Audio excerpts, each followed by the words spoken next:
Fait bien, parce que prochainement, effectivement, on risque d'assister à l'enterrement du rapport de la commission d'enquête sur l'audiovisuel public. Oui, malheureusement, c'est pas encore joué, mais peut-être, on ne sait jamais. Pour en parler, eh bien, nous avons le plaisir de recevoir Jean-Jacques Cordival, qui vient de nous rejoindre sur Sud Radio. Il est président de la fédération CG Média et secrétaire général du syndicat national des personnels de la communication et de l'audiovisuel. Bonjour à vous. Bonjour. Et quand j'entends le mot service public et ce qui se passe derrière, je sors mon Cordival. Ce n'est pas nouveau, ça, mais c'est intéressant et novateur. Alors, d'abord, Jean-Jacques Cordival et vous, les auditeurs, les résidents de Sud Radio, je vais vous faire écouter quand même un petit sonore qui s'est passé en pleine commission d'enquête parlementaire sur l'audiovisuel public. C'était Céline Calvez qui remplaçait le président, elle était vice-présidente, donc, et toujours avec Charles Lalonde, le rapporteur. Écoutez. Merci beaucoup. On va passer à un autre point, s'il vous plaît, puisqu'il y a encore quelques questions. Madame Aïdadze voulait comprendre. On nous expliquait que tout devait passer par le secrétaire général. Elle voulait comprendre, mais c'est moi qui vous donne la parole, monsieur. Pardon. Merci beaucoup. On a des discussions avec monsieur le rapporteur sur la conduite de l'audition, c'est pas la première fois. Il était convenu que avec le président qu'on allait plutôt s'arrêter vers 19h30. Il n'a jamais été convenu cela, madame. Il n'a jamais été convenu que l'audition serait aussi courte. La moyenne des durées d'audition tourne plutôt autour de 2h30. Là, ça fait 1h15 que l'audition a démarré. Madame la présidente, à nouveau, c'est la première fois que nous ferions une audition aussi courte. Il n'en a jamais été question. La moyenne de durée des auditions depuis le début, tout le monde pourra vérifier, tourne plutôt autour de 2h30. Là, ça fait un peu plus d'1h15 qu'on a commencé. Voilà, écoutez, le petit incident de séance. Alors, la présidente ou la vice-présidente, en tout cas, ne veut pas laisser parler à l'oncle, ne veut pas laisser à l'oncle interroger les gens qu'il doit interroger. Et ça fait ce que ça fait. Et notamment, l'une des personnes qui l'interrogeait, c'était vous, Jean-Jacques Cordival. Et en fait, au-delà de cet incident, on a l'impression, alors c'est quand même quelque chose, on le voit pour que tous ceux qui suivent cette passionnante, puisque c'est diffusé par la chaîne, la LCP, la chaîne parlementaire, mais on a l'impression qu'une partie de cette commission ne veut surtout pas que la vérité ou que un certain nombre de choses sortent.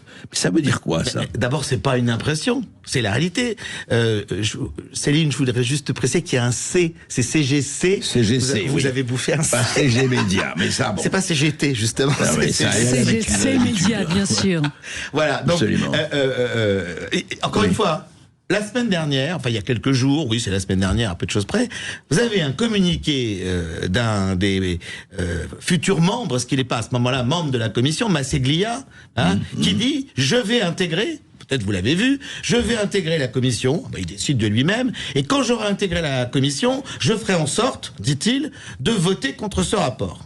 Bon, il a dit ça comme ça. Ah ben oui. Le lendemain, il s'est un peu repris en disant oui, j'envisage, faut regarder, etc. Mais c'est fait, il y a eu un communiqué, il dit j'appellerai à voter contre le rapport de cette commission. Alors, qui est ce monsieur Masseglia? Bon, France Télévisions, je vais être un tout petit peu long, mais enfin voilà. Les gens qui vont à la commission, les gens qui vont à la commission, on les appelle, téléphone ou mail. Voilà, première étape, une visio pour préparer. D'accord. Deuxième étape, alors avec 3 personnes de France Télévisions, un du secrétariat général, un de la présidence et un du service juridique. Quand je dis un, c'est une d'ailleurs, entre parenthèses. Voilà, donc deuxième étape, alors là on est en présentiel. Donc on fait comme si on était à l'audition. Et on remet 3 documents aux personnes. Le premier document, c'est une notice. Une petite notice. Je crois que vous l'avez eu, Céline. Oui, tout à fait, je l'ai lu, elle est incroyable. Une petite notice. À la fin, c'est marqué, s'il doit y avoir des problèmes juridiques, le président est à BM2, mais enfin, le président est de notre côté. Écrit noir sur blanc sur un document France Télévisions. Déjà, ça devrait poser un problème, ça, on est d'accord. Bon, le deuxième document, c'est ce qu'on appelle une note de cadrage. Donc, il y en a plusieurs pages. On explique aux gens, c'est un peu, en gros, voilà ce que vous allez faire, voilà ce que vous allez dire, etc. Et puis, le troisième document, c'est la liste, c'est un des plus importants, la liste des 31 membres de la commission, en expliquant que 12 nous sont favorables, 12 nous sont favorables, et tous ceux qui sont favorables, c'est ceux qu'on voté l'amendement Masseglia. Pour aller vite, l'amendement Masseglia. Parce qu'on va pas en rentrer dans les détails. Mais c'est important. Oui, et puis 6 autres qui nous sont, qu'on connaît, qui sont un peu de notre côté. 12 et 6, ça fait 18 sur 31. Vous imaginez comment ça peut basculer, André, hein? Non mais attendez, Jean-Jacques, quand même, vous dites quelque chose qui est hallucinant, parce que c'est ça qui fait réagir. Non mais je veux dire, attendez, avant, on fait une commission d'enquête parlementaire. Oui. Un rapport doit être fait.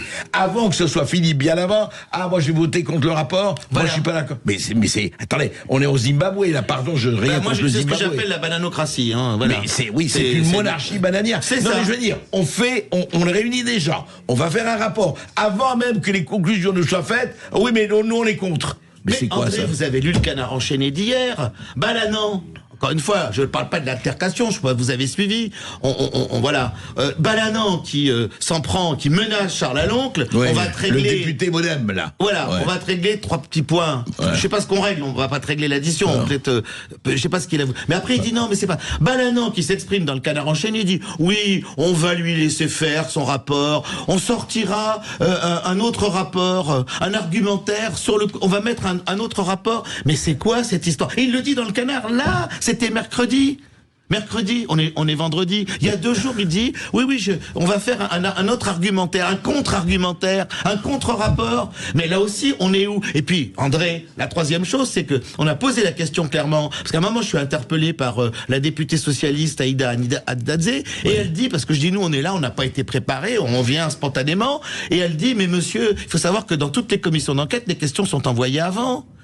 Alors André, s'ils ont les tout questions avant, sont envoyées avant. C'est ce qu'elle dit aux députés. Vous auriez dû voir, André, vous auriez dû voir la tête de Charles Aloncle. Tiens, il était comme vous à 11h, Céline est à midi, voilà, comme une horloge, il était à 11h. Il regarde la présidente, il dit mais qu'est-ce que c'est que ça? Vous auriez dû voir sa tête. Il en revenait pas, il dit on envoie les questions. En tout cas, moi ce que je sais, c'est que lui ne les envoie pas. C'est pas possible autrement. Oui, pourtant, une commission d'enquête parlementaire, tout est réglementé. Normalement, ça devrait l'être. C'est invraisemblable. On peut pas, à un moment ou à un autre, dire aux gens, vous venez pour vous expliquer. Vous avez quand même tous remarqué qu'ils lisent.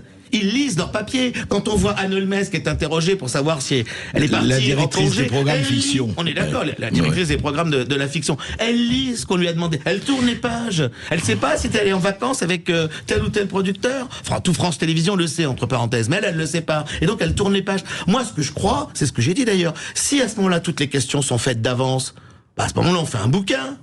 On fait une compilation, puis on est tranquille. Oui, puis on voilà, fait pas une commission d'enquête. Alors, Jean-Jacques Cordival, vous connaissez quand même les règles, mieux que moi, les règles du jeu. Il y a quelque chose que je voudrais comprendre. Est-ce qu'on peut, parce que on a tout le monde à parler de ça, justement, que ce soit au Canard enchaîné ou ailleurs, est-ce qu'on peut enterrer un rapport? Parce que Aloncle dit, je résume, Aloncle dit, moi je vais jusqu'au bout, j'irai jusqu'au bout, quelle que soit la chose, je suis député, je remplis. Est-ce qu'on peut l'enterrer? Est-ce qu'on peut faire qu'il ne sorte pas? Il y a déjà eu un précédent, c'était sur le financement des syndicats. C'est la seule fois où ce rapport a été enterré. C'est drôle d'ailleurs. Enterré, il n'est jamais sorti. Non, il n'est jamais sorti, il a été enterré. Voilà, mais donc... ça serait un scandale d'État, parce que bien évidemment, il y a plein de choses qui ont été dites, puis je crois, mais Céline, vous le voyez comme tout le monde, vous voyez sur les réseaux sociaux, ça se déchaîne, et c'est pas forcément des gens qui sont de tel ou de tel bord, les gens veulent savoir où passe leur argent. C'est la moindre des choses, et c'est tout le problème qui est posé au monde politique aujourd'hui, dans tous les domaines, comme vous le savez, pas seulement la télévision. Je rappelle quand même que le président, en 2017, avait expliqué que la gouvernance de France Télévisions était la honte de la République. Et d'un seul coup, on vient vous dire que tout est formidable. Mais non, rien n'est formidable. Je crois que j'ai largement donné les chiffres. On vous dit c'est 81 millions de déficit. Mais ça, c'est des jeux d'écriture. C'est sur le groupe.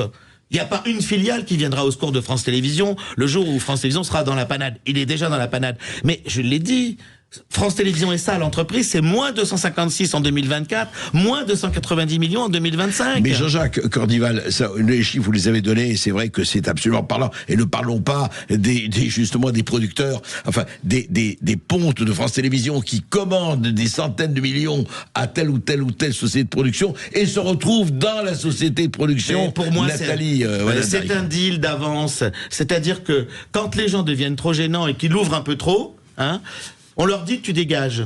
Voilà, alors effectivement, on leur donne une somme d'argent, mais de l'autre côté, on leur dit, bon, vous inquiétez pas, on sera amenés à retravailler ensemble, on va voir ça. Pour moi, le deal, il est une partie cash et une partie... C'est de l'outplacement à France Télévisions. C'est quand on est viré. Parce que les gens qui sont virés, ceux qui sont licenciés pour des prunes, pour rien, pour la plupart du temps, quand vous gênez, on vous licencie. Eux, ils ont droit à rien, on est d'accord, ou des clopinettes. Mais on leur dit, voilà, mais là, c'est, on vous reclasse. Je prends l'exemple de Samuel Etienne qui dit, voilà, j'avais mon émission Twitch, etc. Ça a été une partie payée par France Télévisions. Je pense que le deal, il est là. C'est une partie en cash et puis une partie, on vous aidera, vous retravaillerez. C'est ça. C'est un cabinet intéressant. Vous savez que ça se passe passe exactement dans les banques pour les gens qui font des fusions-acquisitions. C'est une partie dans les paradis fiscaux, c'est un peu autre chose, et une partie en cash pour que vous ayez l'impression de payer des impôts. Mais je voudrais revenir à cela.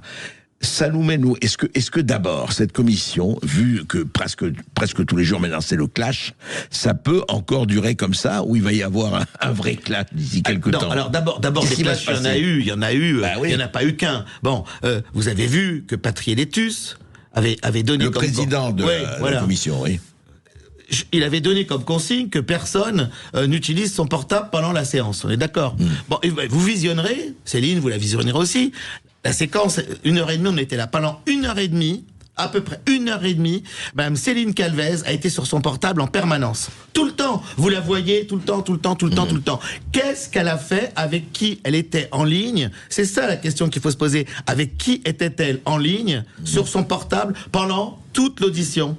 Oui, mais alors justement, est-ce que ça peut durer comme ça? Parce que là, on voit très très bien que à l'oncle, d'ailleurs, vous avez vu les pétitions. Il y a eu les pétitions d'ailleurs du showbiz, enfin du parti du showbiz, en disant c'est de l'inquisition ce qui se passe actuellement à France Télévisions. Et puis une pétition pour à l'oncle en disant attendez, on est en démocratie, il faut aller jusqu'au bout de cela. Mais moi j'ai vu Fabienne Servan-Schreiber, encore une fois, qui depuis des années est sous contrat avec France Télévisions. Le nombre de produits qu'elle a placés, Céline, entre autres, le nombre de produits qu'elle a placés, elle dit avant-hier, c'est scandaleux. Les questions de... C'est de l'acquisition. Voilà, elle a dit ça. C'est l'acquisition. Mais elle doit pas savoir ce que c'est, l'acquisition.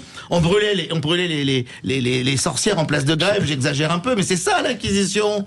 Voilà, on va peut-être brûler Céline Calvez en place de grève parce qu'elle a regardé son portable. Non, mais c'est ce qu'a dit. Alors, en fait, pour vous, Jean-Jacques Cordival, je sais que vous allez continuer, et un certain nombre de gens qui disent, attendez, on est là pour dire les choses, et pour dire les choses pour sauver France Télévisions, puisque c'est ce que vous voulez aussi, mais les autres qui disent, non, il faut enterrer.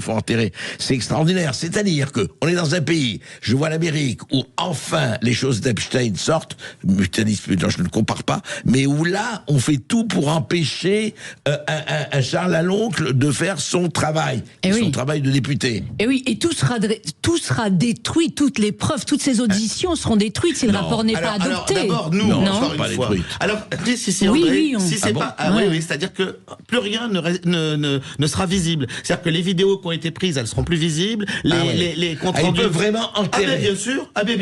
Bien sûr. Alors, donc, si vous voulez, nous, encore une fois, on n'a pas de conseil à donner à Charles Aloncle, mais Charles Aloncle, il écrira un bouquin. Parce que s'il n'écrit pas un bouquin, puis là, à mon avis, tout le monde se l'arrachera comme des petits pains, le bouquin, parce qu'il y aura tout. Moi, je trouve ça absolument scandaleux, parce que c'est un service public, je le rappelle, on est dans un service public, et on vous dit, vous ne dites rien. Je rappelle, nous, je l'ai dit 20 fois, d'abord, on est un syndicat, donc un syndicat, c'est apolitique. Donc moi, je ne vais pas dans un sens, je ne vais pas dans l'autre. Et ce que je dis, et ce qui est important de dire, c'est qu'il n'est pas question qu'on privatise l'audiovisuel public. Mais là, aujourd'hui, on était sur le point de tout enterrer, de tout mettre sous le tapis avec une fusion. Là, on aurait planqué tout, on n'avait plus rien. Là, au moins, on a des preuves, il y a encore une fois des preuves que ça a été mal géré et que il faut, bien entendu, réformer l'audiovisuel public, en tout cas France Télévisions, pour avoir un audiovisuel public où il n'y a pas ce genre de magouille. Aujourd'hui, c'est simple. Moi, je ne suis pas pour la privatisation de l'audiovisuel public. Je le répète, je le redis.